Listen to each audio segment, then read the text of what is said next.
Assalamualaikum warahmatullahi wabarakatuh. Halo semuanya, Alhamdulillah pada kesempatan kali ini kami dari kelompok 1KS2 akan membahas penerapan graf pada rangkaian listrik. Selanjutnya, video ini dibuat untuk memenuhi tugas mata kuliah Matematika Diskrit dengan dosen pengampu Ibu Retnaningsih SSI ME. Selanjutnya, sebelum memulai pembahasan kali ini, kami akan memperkenalkan diri terlebih dahulu. Anggota kelompok kami terdiri dari 3 orang. Yang pertama saya sendiri, Marceda Santiwilda dengan NIM 222112171. Yang kedua, Muhammad Anjar Taufani dengan NIM 222112205. Dan yang terakhir, Umar Hadi Pranoto dengan NIM 222112404. Pembahasan yang pertama yaitu definisi graf. Graf G sama dengan VE yang dalam hal ini V merupakan himpunan tidak kosong dari simpul-simpul atau vertisis, yaitu V1, V2, hingga Vn. Sedangkan E merupakan himpunan sisi atau edge yang menghubungkan sepasang simpul, yaitu E1, E2, hingga Em. Berikut ini adalah contoh dari sebuah graf, di mana graf ini merupakan sebuah graf yang sederhana.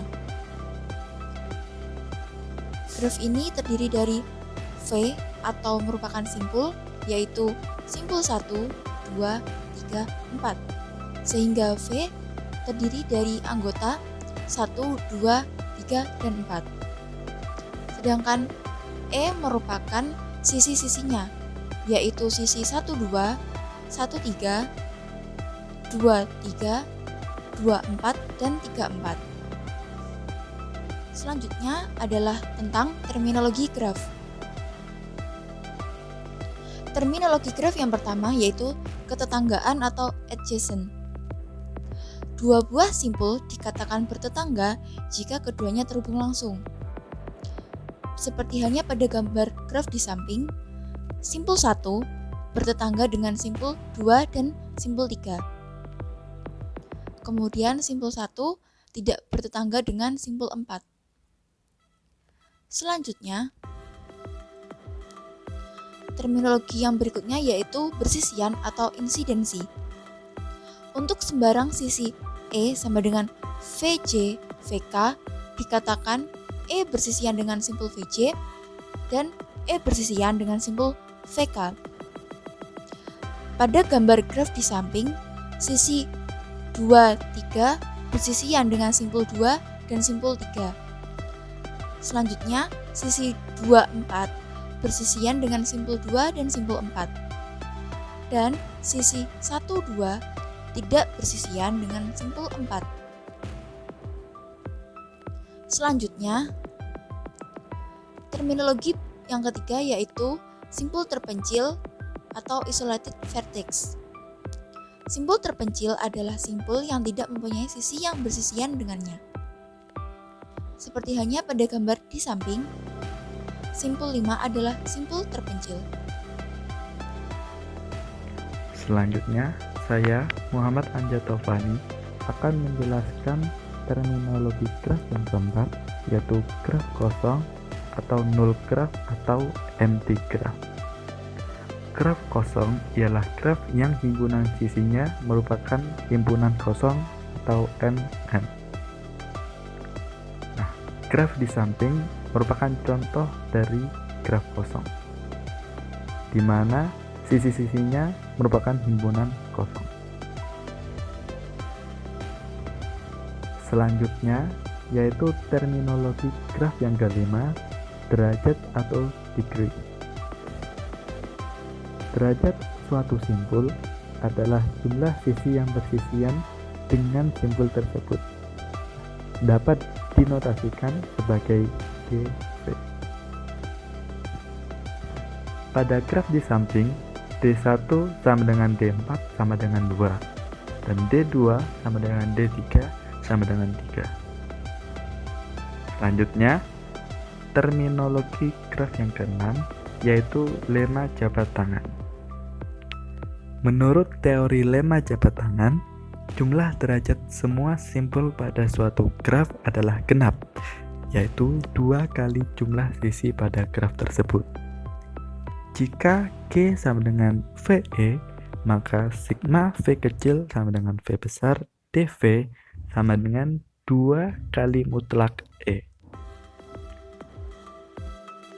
Sebagaimana pada gambar, D1 tambah D2 tambah D3 tambah D4 sama dengan 2 tambah 3 tambah 3 tambah 2 sama dengan 10 sama dengan 2 kali jumlah sisi sama dengan 2 kali 5. Akibat dari lemma atau corollary, untuk sembarang graf G, banyaknya simbol berderajat ganjil berjumlah selalu genap. Selanjutnya, terminologi graf yang ketujuh, yaitu lintasan atau path.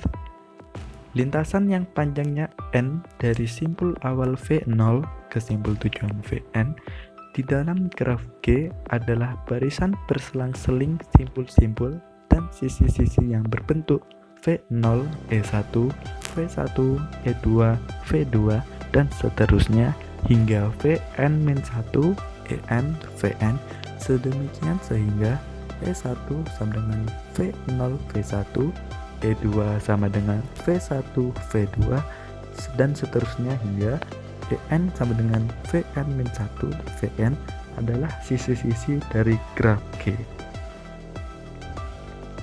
Pada graf di samping, lintasan 1, 2, 4, 3 adalah lintasan dengan barisan sisi 1, 2, sisi 2, 4, dan sisi 4, 3.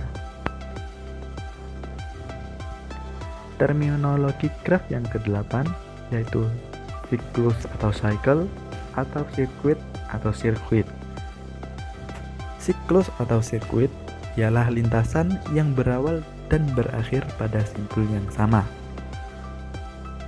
Pada graf di samping, 1, 2, 3, 1 adalah sebuah sirkuit.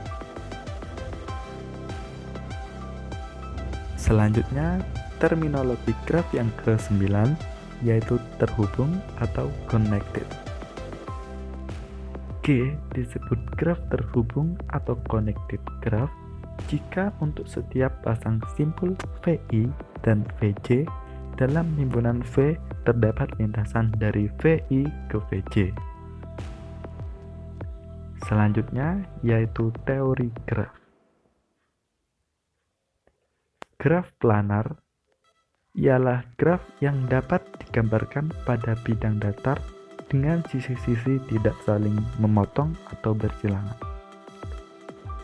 Sebagaimana gambar berikut, untuk gambar pertama terdapat sisi yang bersilangan, sehingga dirubah bentuk dari sisi tersebut sehingga tidak ada sisi yang bersilangan tanpa mengubah sisinya. Teori selanjutnya yaitu ketidaksamaan Euler. Ketidaksamaan Euler ini yaitu E kurang dari sama dengan 3n min 6, di mana E ialah jumlah sisi dan N ialah jumlah simpul. Teori ini mengatakan persamaan yang dapat digunakan untuk menunjukkan keplanaran suatu graf sederhana. Untuk selanjutnya akan dijelaskan oleh rekan saya, Umar. Selanjutnya, saya Umar Hadi Pranoto akan menjelaskan tentang penerapan graf dalam kehidupan sehari-hari. Dapat kita ketahui bahwa graf dapat diterapkan dalam rangkaian listrik atau sirkuit. Rangkaian listrik adalah suatu kumpulan elemen atau komponen listrik yang saling dihubungkan dengan cara-cara tertentu dan paling sedikit mempunyai satu lintasan tertutup. Rangkaian listrik merupakan sambungan dari bermacam-macam elemen listrik pasif, seperti resistor, kapasitor, induktor, transformator, sumber tegangan, sumber arus, dan saklar. Berikut contoh aplikasi graf dalam rangkaian listrik. Rangkaian listrik dapat digambarkan dalam sebuah graf. Selanjutnya, kami akan memberikan contoh permasalahan sirkuit yang dapat diselesaikan menggunakan graf. Suatu hari, seorang siswa berencana untuk membuat rangkaian listrik sederhana dengan memanfaatkan beberapa komponen yang dimilikinya, yaitu 2 saklar, 3 resistor, 3 LED, dan kabel 2 meter. Selanjutnya, solusi dari permasalahan tersebut adalah: yang pertama, kita harus mengetahui bahwa setiap rangkaian listrik merupakan suatu graf planar, karena apabila rangkaian listrik atau sirkuit tersebut berupa graf yang tidak planar, maka akan terjadi interferensi arus listrik dan menimbulkan malfunction pada rangkaian listrik atau kita sebut dengan korslet. Misalkan 2 saklar, 3 resistor, 3 LED yang dimiliki oleh siswa tersebut dianggap simpul, maka kita bisa memanfaatkan ketidaksamaan Euler, yaitu E kurang dari sama dengan 3N dikurangi 6. Maka dengan memasukkan N yaitu 2 saklar, 3 resistor, dan 3 LED, didapatkan E yaitu kurang dari 18. Sehingga dapat disimpulkan maksimal sisi atau kabel yang melintang adalah 18 agar tidak terjadi interferensi arus listrik. Selanjutnya, sirkuit dengan E maksimal dapat digambarkan sebagai berikut, sedangkan sirkuit dengan E minimal dapat digambarkan sebagai gambar berikut. Terima kasih atas perhatiannya. Kami mohon maaf apabila ada salah dalam penyampaian maupun penulisan kata. Akhir kata, wassalamualaikum warahmatullahi wabarakatuh.